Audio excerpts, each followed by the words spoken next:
Hello everyone. Today we will be learning how to read and display a string. First, we will need to define the variable name. To do so, we will head to the Variables section and click on Create Variable.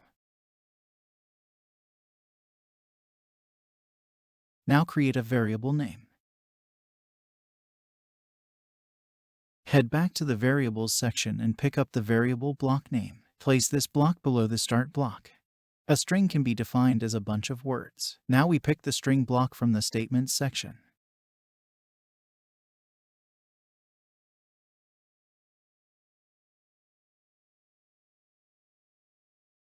After that, we add in the input block from the Statements section. Now we insert the input block. Add this block in the name variable block. Now the input will be assigned to the variable name. Now from the Statements section we add in the print variable block. This block prints the value assigned to the variable specified.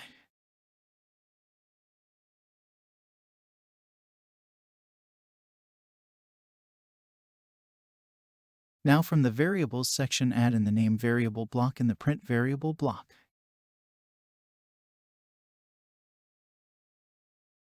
Perform a final check and if correct, run the code. You will get a similar output asking your name. Enter your name and press enter. Now your name will be displayed. Similarly, you can read and display other strings as well.